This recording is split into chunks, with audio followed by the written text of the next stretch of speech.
Welcome back mga kaldaw. Ito na naman po ang inyong lingkod, si Mr. Destiny. At magbibigay po tayo ng pinakamagandang update po ngayon sa social media. Siyempre mga kaganapan po sa mga post ni Mengay sa Instagram. Di po ba kita nyo naman po kung gaano ka-updated si Mengay pagdating sa Instagram.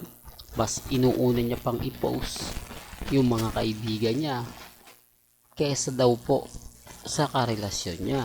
Di po ba? Tama naman po yung mga ibang opinion ng mga ilang netizen eh. Ang problema lang po, bitter lang po sila sa Aldab. Di po ba? Ito bago tayo dun tumuloy. Dito pinapatunayan ko lang o sasabihin ko lang, iba po talaga yung kumbaga chemistry. Iba po talaga kapag yung dalawang tao nagmamahalan. Iba po yung dating, iba po yung masasabi natin na inaabangan. Dito mga kaaldab, pansin nyo na naiirita si Alden. Yung tipong boring, di po ba? Yung tipong naiinip po siya. Di po ba? Pansin nyo naman po, kaya lang syempre may mga point na andun yun eh. May mga point na kumbaga kahit walang kadating-dating, kahit walang ka-chemistry, kahit masasabi mo marami daw pong kinikilig. Ito daw po yung kilig moments. Common sense na lang po, di po ba? Sabi ko nga po kung matitignan nyo yung ganap ni na Mengay at ni Alden, yun talaga, di po ba? Yung tipong day 1 pa lang ng Kalye serye, talagang sinubaybayan na. O day 1 pa lang ni na Alden Richards at Maine Mendoza, talagang kumbaga nakita nyo, hindi, walang ano yun hindi po yun scripted. Ang ibig kong sabihin, walang mga linya na binabasa sila. Kung ano lang po talaga yung lalabas sa bibig nila, kung ano nga po ba lang yung mga sasabihin sa mga punchline nila Jose, Wally, Paulo, Ma'am Alan, talaga naman pong kumbaga yun lang yung ginagawa. Kaya nga po ako nagtataka na lang po sa mga bitter, di po ba? Kasi pinipilit po nila na kahit wala. Si Mr. Johnny Manahan na nga po yung nagsalita. Iba po yung chemistry ng Aldab. Iba po yung magic ng Aldab. Kaya nga po sabi ko sa inyo, ang mga fans, madali lang daw makuha. Common sense na lang, di po ba? Yung mga mamis, mga titas, mga senior na Aldab fans, hindi naman po sila kinilig o hindi naman po ito nakitaan sa mga ibang artista po ng ABS-CBN at GMA Kapuso.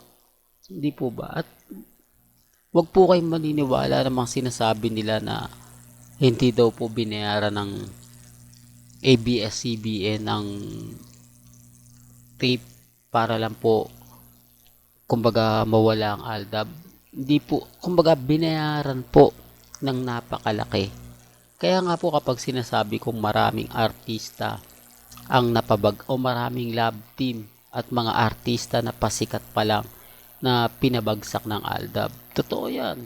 O magbanggit kayo ng mga pangalang sikat na sikat sa GMA Kapuso na kung saan natalo po ng Aldab. Natalo po kahit sa Twitter po nilalampaso lang po sila. Kaya maraming mga artista rin po ang kumbaga may lihim na galit kina Mengay at kay Alden. Hindi na natin babanggitin kasi yung kasibulan nila, yung umaarangkada po yung karir po nila. Medyo marami na nanonood, kumbaga tinututukan na sila, biglang pumasok yung Aldab. Hindi po ba? Bigla siyang nag-trending, bigla siyang nag-viral, bigla siyang pinag-usapan sa social media. Wala na. Di po ba? Sabi ko nga po sa inyo, yung mga sinasabi nilang kumbaga madaling pagsikat, madaling paglubog. Di po ba? Sila yon. Kasi si Mega hindi naman po ito lumubog Bagkus sumisikat pa rin siya at sikat pa rin po siya hanggang ngayon. Kasi kahit po sabihin natin na wala siyang labas sa mga pelikula, Nasa loob lang siya ng Eat Bulaga. Nagtitrending siya eh. Pinag-uusapan siya. Di po ba? Taliwas po sa mga sinasabi ng ilan.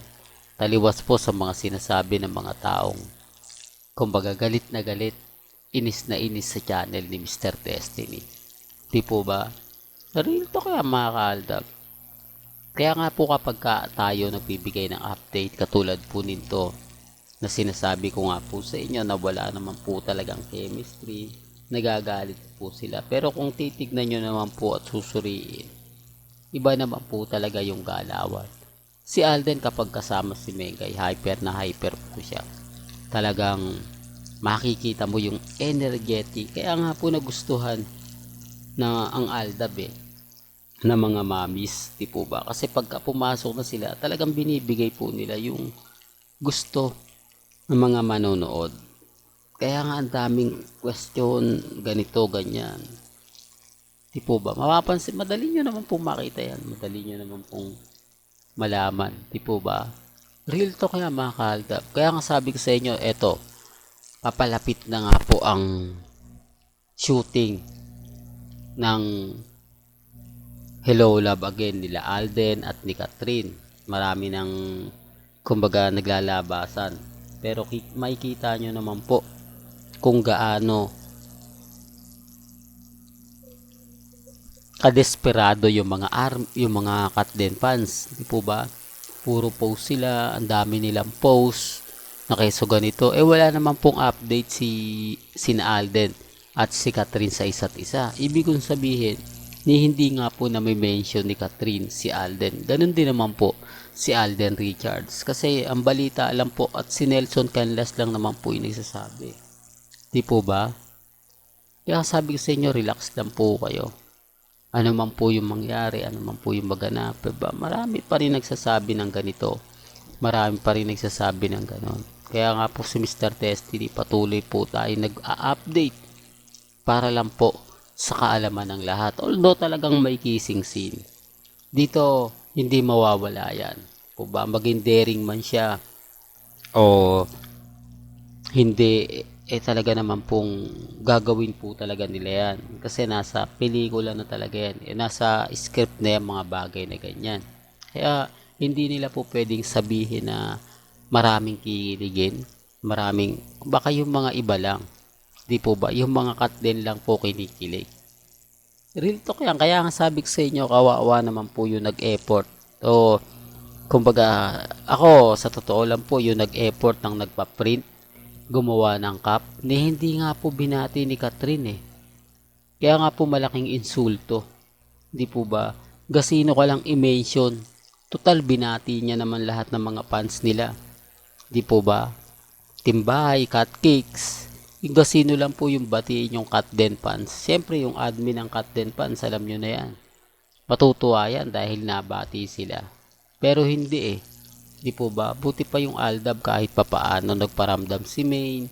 Hindi naman po literal.